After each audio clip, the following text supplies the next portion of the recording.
Dan Abdul Muttalib ini memelihara Nabi SAW dari umur 6 tahun sampai 8 tahun, 2 tahun. Di sini Nabi SAW belajar banyak sekali dari Abdul Muttalib, belajar kepemimpinan, karena Abdul Muttalib ini pemimpin pada saat itu. Nabi SAW selalu di mana kakeknya, di situ dia. Terutama di majlis di Darun Nadwa. Setiap kali duduk selalu dilihat bagaimana dipecahin masalah. Dan Abdul Muttalib ini memiliki sebuah tempat duduk yang tidak boleh ada orang duduk situ, termasuk anak-anaknya. Paman-paman Nabi SAW semua tidak boleh duduk. Tapi Nabi SAW setiap hari kalau datang lebih dulu dari kakeknya, dia duduk di kursi situ. Umur 8 tahun. Setiap kali paman-pamannya usir, dia suruh pindahin karena dianggap anak kecil. Nabi SAW mengeluh sama kakeknya, ini paman-paman saya larang saya. Maka Abdul Muttalib mengatakan, jangan larang anak ini, biarkan dia duduk di sini. Yang lain tidak boleh kecuali dia. Maka kata ahli sejarah, Nabi SAW belajar banyak sekali hal, diantaranya bagaimana dia menjadi tokoh masyarakat. Baru 6-8 tahun ya. Di umur 8 tahun meninggallah Abdul Muttalib, kakek Nabi SAW. Kemudian diambil alih dan dipelihara oleh pamannya Abu Talib. Dan Abu Talib memelihara Nabi SAW dari umur 8 tahun sampai Nabi SAW mandiri. Sebenarnya tinggal serumah dengan Abu Talib sampai menikah, sampai umur 25 tahun. Tapi Nabi SAW waktu itu mulai 8 tahun, karena Abu Talib ini pamannya orang miskin, maka beliau pun akhirnya niat ingin membantu. Abu Talib seringkali dititipkan amanah gembalaan domba oleh masyarakat Mekah. Maka Nabi SAW pun mengambil alih dan memelihara domba-domba itu, datang ke padang pasir, digembalakan. Dan ini teman-teman sekalian perlu digarisbawahi, memang semua nabi-nabi dengan hikmah Allah memang dibuat atau di awal-awal umur mereka sebelum dinobatkan jadi nabi mengembala domba. Kata Nabi SAW, tidak ada seorang nabi pun kecuali menjadi pengembala domba sebelum masa penobatan. Sebagian ulama tentu membahas masalah domba ini karena domba-domba ini hewan-hewan yang lembut. Kalau mereka makan, mereka tidak rebutan, nantinya mereka mengelompok di padang pasir. Dan pada saat lagi nunggu gembala, orang pengembala ini bisa bertafakur, melihat langit luas, menunggu berjam-jam. Jadi itu juga ada diantara hikmahnya. Nabi SAW ini mengembala teman-teman sekalian dari umur 8 tahun sampai umur 21 tahun, mengembala domba ya. Ini umur di mana Nabi SAW pada saat itu mengembala atau menjaga gembalaan ini. Tentu di atas umur 21 tahun baginda Nabi SAW sudah mulai terjun ke bisnis, sudah mulai terjun ke bisnis, meninggalkan gembala domba, kemudian mulai berusaha. Di antara yang dilakukan oleh Nabi SAW adalah membeli beberapa produk di pasar Ukaz, pasar khasnya orang Mekah ya.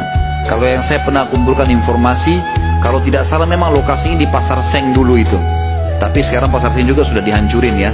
Dan teman-teman yang belum pernah ke sana belum tahu, tapi yang sudah berangkat dulu tahu. Dimana di situ sudah terkenal pasar dari dulu, tapi sekarang sudah diratakan jadi jalanan dan bangunan. Nabi SAW mulai di umur 21 tahun berdagang, dan di hari pertama beliau berdagang, beliau mengambil barang-barang kemudian beliau menjualnya. Ada satu orang yang datang membeli dagangan Nabi SAW, membeli dagangan Nabi SAW. Orang ini dari luar Mekah. Dia datang, ini umur Nabi sudah 21 tahun ya, sudah tinggalin gembalaan, sekarang mulai masuk bisnis. Pada saat Nabi SAW transaksi sama orang ini mengatakan, ini saya bayar cash, hai Muhammad, saya titipin barangnya. Setelah tawaf saya akan ambil. Orang ini umroh gitu kan. Tentu dengan cara umroh pada saat itu ya, mereka sambil menyembah berhala dan seterusnya. Ini syariat Nabi Ibrahim yang masih tertinggal. Ternyata orang ini setelah selesai umroh, dia pulang ke kampungnya, dia lupa kalau dia sudah transaksi dengan seorang masyarakat Mekah bernama Muhammad ini sallallahu alaihi wasallam. Maka orang ini pulang ke kampungnya, 3 hari kemudian baru diingat sama dia. Diingat dia transaksi. Kalau tidak salah bahkan kampungnya orang ini 3 hari dari Mekah. Jadi 3 hari pergi, dia setelah 3 hari perjalanan tiba di kampungnya, 3 hari kemudian baru ingat, sudah 6 hari. 3 hari lagi kembali ke Mekah, 9 hari. Begitu tiba di Mekah, dia buru-buru ke pasar Ukaz. Dia kaget melihat Nabi SAW dalam kondisi yang sama, menjaga barangnya. tidak bergerak di situ terus. Waktu itu belum ada penyumbatan jadi nabi ya, belum ada syariat, belum ada apa-apa. Lalu orang itu bertanya, hai Muhammad, apakah kau menunggu dari pertama saya terhadap kamu barang ini? Dia bilang iya, karena anda mengatakan suruh tunggu.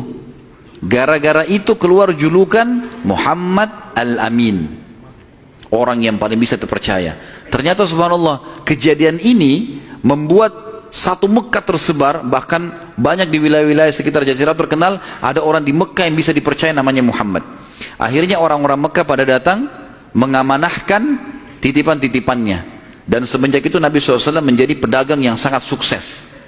Salah satu strategi dagang Nabi SAW adalah setiap orang titipin macam-macam, jadi sekian banyak orang menitip, termasuk yang menitip sama beliau adalah Khadijah, seorang pedagang, seorang janda kaya yang memang memiliki harta.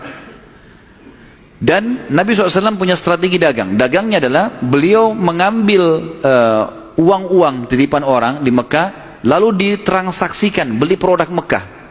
Apa saja produk Mekah? Semua pedagang pada saat itu tidak terkecuali, semuanya mereka bawa emas, mereka bawa perak ke negeri Syam, baru mereka beli barang dari negeri Syam, dibawa ke Mekah, baru transaksi. Jadi cuma satu kali transaksi saja. Nabi SAW tidak. Uang itu semua dijadikan barang dari Mekah, dibeli semua barang-barang Mekah, dibawa ke negeri Syam. Barang-barang ini dijual di negeri Syam. Laku, dibelikan barang di negeri Syam, dibawa ke Mekah. Jadi double untungnya. Karena ini teman-teman sekalian, Nabi SAW menjadi pada saat itu salah satu orang terkayanya Mekah. Dan ini sekaligus membantah statement para orientalis mengatakan Muhammad, kita tentu mengatakan SAW, menikah dengan janda kaya karena dia miskin. Ini salah sekali. Karena Nabi SAW di fase dari 21 tahun sampai 25 tahun menikah dengan Khadijah itu sudah menjadi pengusaha yang sukses.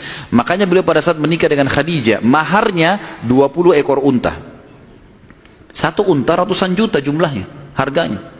Anggap kita hitung 100 juta saja, kalau 20 berarti 2 miliar. Ada antum sini melamar 2 miliar? Paling perangkat sholat. Jangan tersinggung. Jadi Nabi SAW melamar Khadijah dengan 20 ekor unta. Ini dusta orang kalau mengatakan Nabi SAW orang miskin. Dari mana? Pengusaha sukses gitu kan. Dan waktu itu umurnya masih 25 tahun.